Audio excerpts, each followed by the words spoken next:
సతీష్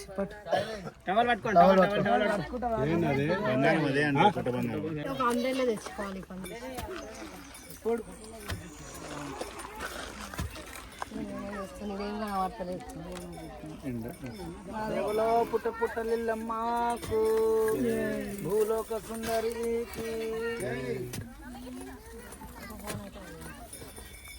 చెప్పాలి అమ్మా ఎక్కడున్నావమ్మా బయటికి రా అమ్మా దర్శించుకుంటా నిమ్మకాయ పచ్చడి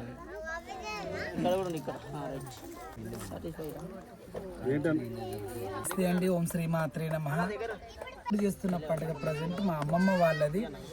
ఇప్పుడు మనం ఉన్నది బోడుప్పల్లో ఒక పుట్ట దగ్గరికి రావడం జరిగింది. అయితే కొంతమంది డౌట్ ఏంటంటే భక్తులది పుట్ట బంగారానికి రావడం, పుట్టను కమ్మడం, పుట్ట బంగారం తీసుకెళ్ళి ఏం చేస్తారు అని.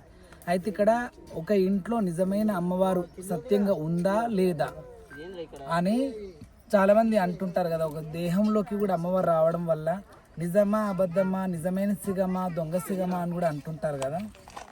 అలాగే ఇదంతా ఎట్లా తెలియాలి? ఒక అమ్మవారు నిజమైన అమ్మవారు ఒక ఇంట్లో నిజమైన అమ్మవారు ఉన్నదా లేదా అని తెలియడానికి నిదర్శనం పుట్ట దనివేయడం అని అంటారు. పుట్ట దనివేయడము అని అంటే పుట్టను తవ్వి ముందు పుట్ట దగ్గరికి వచ్చి 5 ప్రదక్షిణలు చేసి మంగళహారతులు, అమ్మవారికి పసుపు కుంకుమ, అలాగే ఒక గురిగి, ఆవు పాలు, పెరుగు, పూలు ఇవన్నీ కూడా తెచ్చి ఆ పుట్ట చుట్టూ వచ్చిన బంధుమిత్రులందరూ కూడా ఎవరెవరైతే ఉన్నారో ఆ రిలేషన్ వాళ్ళందరూ కూడా, ఇంటి కుటుంబ సభ్యులందరూ కూడా ఆ పుట్ట చుట్టూ 5 ప్రదక్షిణలు చేసి 5 బిందెల నీళ్లు తెచ్చి తొవ్వి ఇలా సమానంగా అంటే నేలమట్టంగా అంటారు దాన్ని, సమానంగా మట్టంగా చేసి 5 బిందెల నీళ్లు పోసి తర్వాత మా పసుపు కుంకుమతో ముగ్గేసి ఆ గురిగి కానీ తమలపాకులు, వక్కలు, పసుపు కొమ్ములు, ఖర్జూర పండ్లు, కుడుకలు, నిమ్మకాయలు, పండ్లు, పూలు ఇవన్నీ కూడా పెట్టి అఖండ దీపారాధన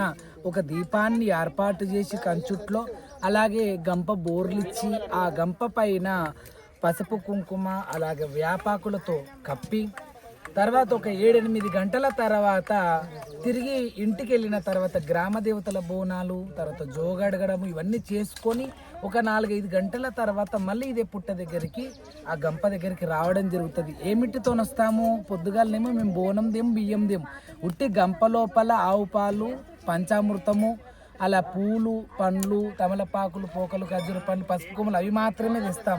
కానీ సాయంత్రం అమ్మవారికి సచ్చాన బోనము వనికాల వడివాళ్ళ బియ్యముతోనే ఇక్కడికి రావడం జరుగుతుంది. పుట్ట దగ్గరికి శివశక్తుల శిగాలతో రావడం జరుగుతుంది. సాయంత్రం ఎప్పుడైతే మనం మళ్ళా సాయంత్రం వచ్చి మనం పుట్ట దగ్గర వచ్చి చూస్తామో ఆ పుట్ట దగ్గరికి వచ్చే ముందు శివశక్తుల శిగాలతోని, ఒగ్గు డోళ్ళతోని, ఒగ్గు పూజారులతోని, అలాగే బోనంతోని, బియ్యంతోని, అమ్మవారికి చీర శారలతో వచ్చి చూసేవరకు ఏముంటుందంటే మనము 5 బిందెల నీళ్ళు పోసినాము, ముందు తవ్విండ్రు, బిందెల నీళ్ళు పోసిర్రు, మళ్ళీ తర్వాత అంతా నేలమట్టం చేసిర్రు, అంటే ఇట్లా నేర్పినట్టు చేసిర్రు కదా. ఆ తర్వాత సత్యంగల్లా అమ్మవారు అనేది ఇక్కడనే తెలుస్తుంది అనమాట. గంప లోపల కట్టడం అన్నమాట, పుట్ట తయారు కావడం. కొంతమందికి గంప మీద దాకా కడుతుంది, కొంతమంది గంప లోపల కొద్దిగా కడుతుంది, కొందరికి ఇంతే కడుతుంది, కొందరికి ఇంత కడుతుంది, కొందరికి ఇంత కడుతుంది. ఎందుకంటే మనము ఇవాళ రేపు హైడ్రా వచ్చింది, మనం 100 అంతస్తుల బంగ్లా కూడా 4 నిమిషాలలో 5 నిమిషాలలో గులగొడుతున్నాం. కట్టాలంటే మాత్రం సమయం పడుతుంది. మనకు 1 అంతస్తు బంగ్లా కానీ 2 అంతస్తుల బంగ్లాలు కూడా కూలగొట్టడం ఈజీ, కట్టడం చాలా సమయం పడదు కదా. అలాగే ఇలా తవ్విన తర్వాత అమ్మకు కూడా సమయం పడుతుంది కదా చెదలకి. కాబట్టి ఆ చెదలు ఎంత ఫాస్ట్గా కడుతుందో చూడండి. ఆ ఇంట్లో ఎంత అమ్మవారు పవర్ఫుల్గా ఉంది, సత్యం ఉందో దాని ప్రకారమే కడుతుంది అన్నమాట. కొంతమందికి గంప నిండా గంప మీది కూడా వచ్చేస్తుంది. ఈ 7-8 గంటలలో గంప మీద దాకా కూడా కట్టేస్తుంది ఆ చెదలు. కొంతమంది కొద్దిగా కడుతుంది, కొంతమంది దీపం చుట్టూరు కడుతుంది. అలా ఆ తల్లి జగన్మాత పచ్చని యాప వృక్షము కింద ఎన్ని పుట్టలు, ఇక్కడ ఎన్నో పుట్టలు ఉన్నాయి, అన్ని పుట్టలు కూడా అమ్మవారు కదా. అమ్మవారు ఏరి కోరి యాప చెట్టుని సెలెక్షన్ చేసుకొని కట్టుకుంటుంది. చూడండి, కళ్యాప వృక్షం అంటారు యాప చెట్టుని. అంత పవిత్రమైన యాప చెట్టు. ఆ యాప చెట్టు పుల్లతో పండ్లు తోముకున్నా కూడా 96 రోగాలు నివారణ చేసే పూర్వకాలము అలాగే తోముకున్నారు కాబట్టి యాప పుల్లతో ఎవరి పండ్లు ఊసిపోయేటివి కావు, ఎవరికి కూడా పుచ్చి పండ్లు వచ్చేటివి. నిన్న మొన్న మా తమ్ముళ్ళు కూడా పుచ్చి పండ్లు వచ్చి పునః మన నరకం అనుభవించారు. ఒక్కొక్కరు 1,00,000 రూపాయలు అయినాయి. కాబట్టి ఇలాంటి రోగాలు కూడా మనం కొన్ని తెచ్చుకుంటున్నాం. పూర్వకాలం, అందుకే ఓల్డ్ ఇస్ గోల్డ్ అన్నట్టుగా పూర్వకాలం వాళ్ళు వాడేటివన్నీ మనం వాడితే ఈ బీపీ షుగర్లు ఏవి కూడా మనకు రావు. ఈ కొద్ది కాలంలో క్యాన్సర్లు కానీ బీపీ షుగర్లు ఎన్నో సమస్త రోగాలు వస్తూ ఉన్నాయి. కాబట్టి ఇలా ఎందుకు పుట్టగా అమ్ముతారు అనేది మాత్రం కొంతమంది డౌట్లో. ఇవి కూడా చెప్తున్నా, అవి కూడా చెప్తున్నా.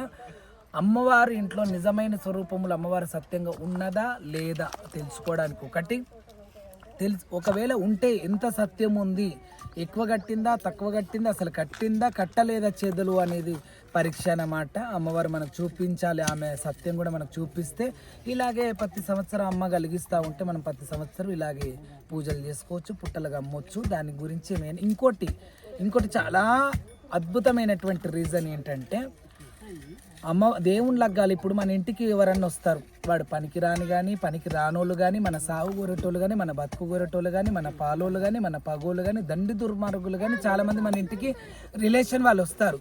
వచ్చినప్పుడు వాళ్ళకు కాలు కడుకోవడానికి నీళ్ళు ఇస్తాము, తర్వాత ఒక కుడి చేస్తాము, ఒక టేబుల్ వేస్తాము, లేకపోతే సాప వేస్తాము. అంటే నార్మల్ ఏ జీవితం కూడా రూపాయి మందం పనికిరాని మనుషులకే మనం కుర్చీయో లేకపోతే టేబులో లేకపోతే పీటనో సాపనో వేస్తాం. ఏది జస్ట్ మనుషులకు మాత్రమే. మరి ఆ తల్లి జగన్మాత కదా, బ్రహ్మాండ సృష్టి అధినాయకిని జగన్మాత, 3 అయ్యలను కన్నది, 3 అమ్మలని కన్న ఆదిశక్తి. మరి ఆ అమ్మ కూడా కూర్చోవాలంటే ఆమెకు ఒక సింహాసనం కావాలి కదా. ఆ సింహాసనమే పుట్ట బంగారముతో వేసినటువంటి సింహాసనం. ఆ పుట్ట బంగారం మరి అమ్మవారి సింహాసనాన్ని మనం ఎలా ఎదుర్కొచ్చుకోవాలి? అందుకే ఇలా పూజ పునస్కారాలు చేసి ఆమె మట్టి ఇన్ని రోజులు మరి పుట్ట మీద మరి ఎవరెవరు ఏం చేసిరో తెలియదు కదా. ఒక్కోసారి ఆ పుట్ట చుట్టూ ప్రక్కన చెప్పులు కనిపిస్తుంటాయి, ఇడిచిన బట్టలు కనిపిస్తుంటాయి, కొందరు తాగేసిన మందు బాటిళ్ళు కనిపిస్తుంటాయి.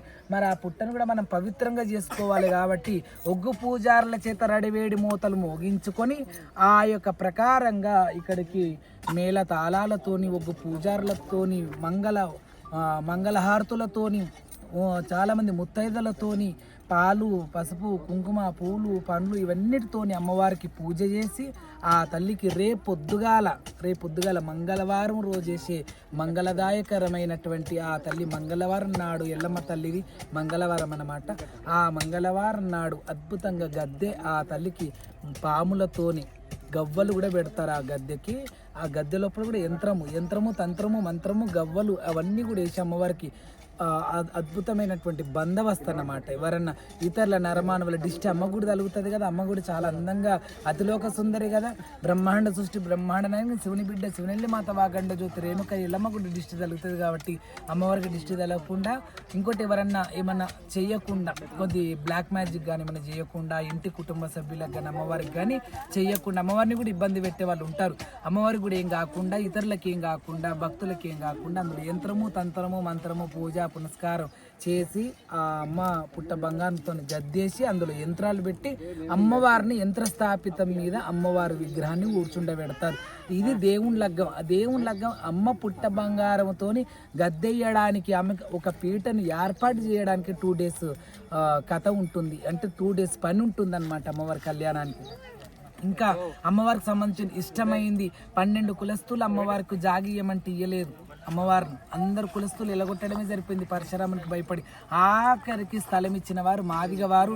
ఆ మాదిగ వారే మాతలింగమ్మ కుటుంబం స్థలం ఇచ్చింది. అది కూడా లందగోలానికి కూడా వెళ్తాము. ఈ రోజు లందగోలానికి వెళ్తాము, జోగుకు వెళ్తాము, ఊర బోనాలు చేస్తాము, బొడ్రాయికి బోనం చేసి గుమ్మడికాయ కొడతాం. అలా అందరు గ్రామ దేవతల అనుగ్రహంతో అలా ఆ పాంపిల్ల కూడా వచ్చిందట. మనం అమ్మవారి దర్శనం చేసుకోవాలి.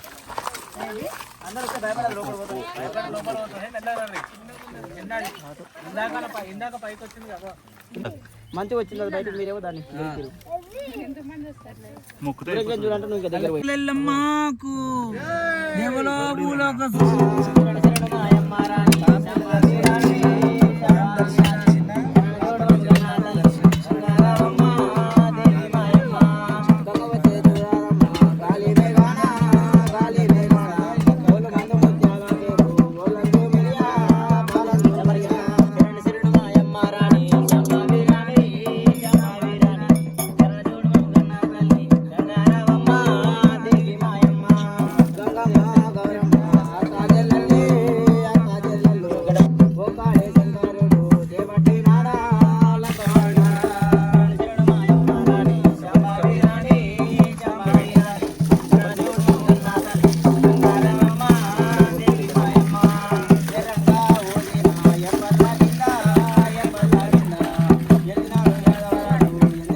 ఇట్లా ఎందుకు గంప మీద యాపాకేస్తారు అంటే అమ్మవారికి చల్వ, ఇంకోటి ఏంటంటే గాడిపోచి దీపం కొండెక్కకుండా, ఇంకోటి అమ్మవారు కూడా ఎవరి కళ్ళల్లో కనిపించకుండా నాగసర్పం అనేది వచ్చిపోతుంది కాబట్టి ఆ గంప చుట్టూ తిరగడం జరుగుతుంది కాబట్టి మిగతా వాళ్ళు చూసి కొట్టి చంపే అవకాశం ఉంటుంది కదా.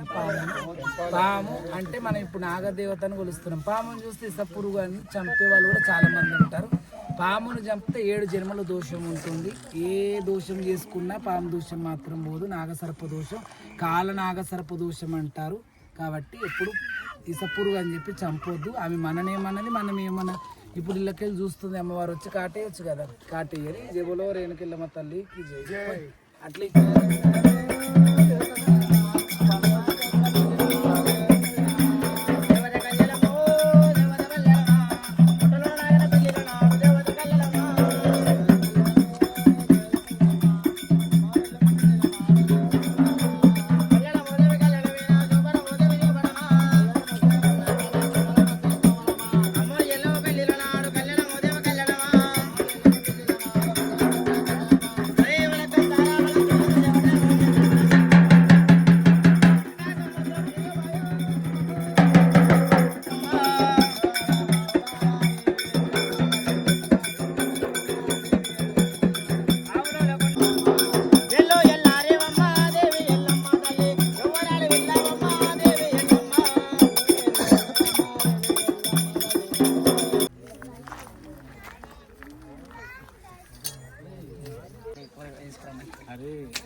కొట్టేల వాళ్ళకి